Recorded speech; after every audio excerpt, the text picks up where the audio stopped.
Good morning and happy Thursday. It's time to get out there and carpe diem. This is day 6, I think, of our grand adventure. Welcome to my goat shed life. I'm Lynn, and I live in what used to be an old abandoned goat shed, which just goes to show you that life has some pretty unlimited possibilities.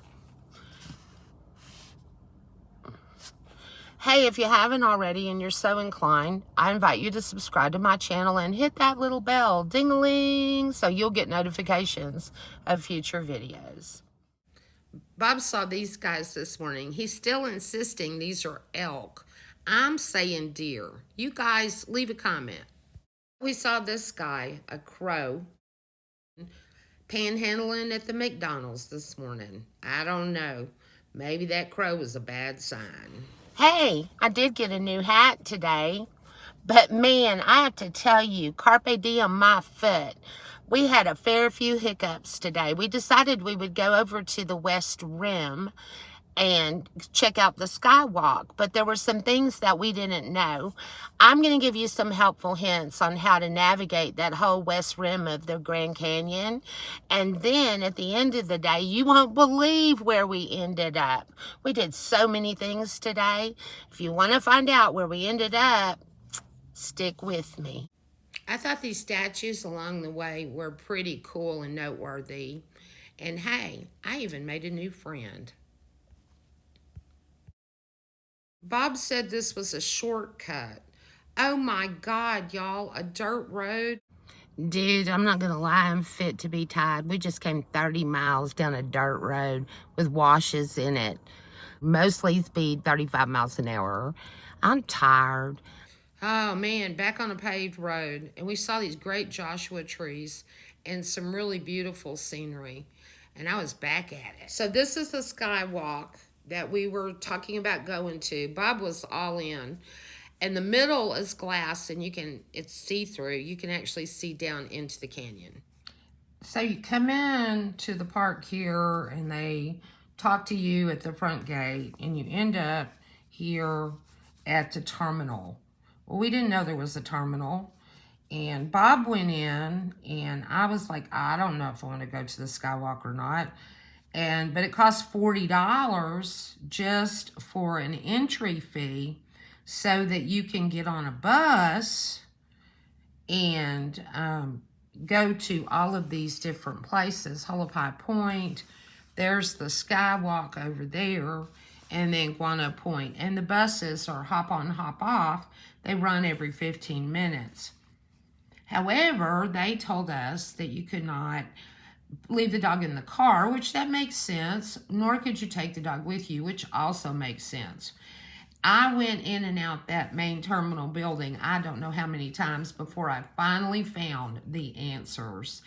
There actually was a place to leave the dog in a kennel at Hullapai Point for $27. So we drove on over there. The only place you can actually drive, because you can't drive here, you can't drive here. And we drove over there and we ended up leaving the car and the dog at Hullapai Point, and then we caught the bus, which took us back to the main terminal and then on to the skywalk at Eagle Point. We're in line for the skywalk. Okay, I'm doing this.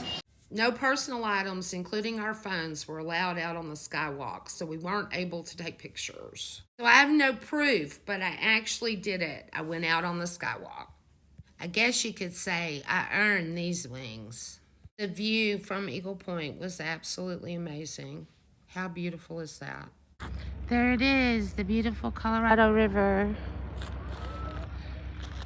You can see it some more over there. They have nothing between me and the edge.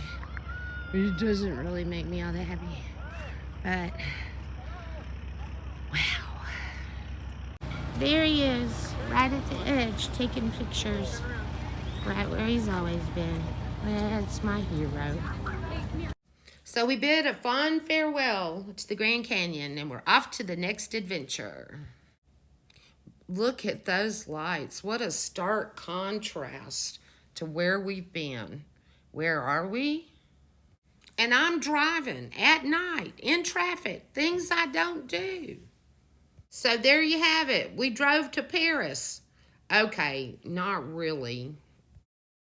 Actually, we ended up in Vegas, baby. Another place I'd never been. We stayed at the Paris Las Vegas Hotel, and it was really nice and looked like Paris.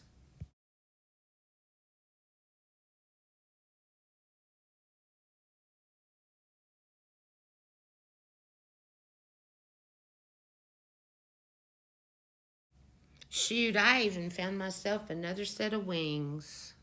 We ate outside across the street from the Bellagio, where they have this amazing water and music show that happens every so many minutes. We were really fortunate to get to see this, and I was pretty darn impressed.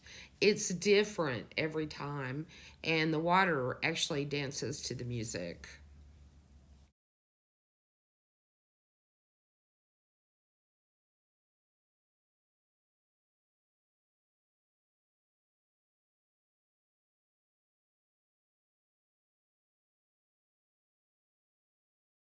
I don't know about Razor, but I'm done with Vegas. That was fun. See ya.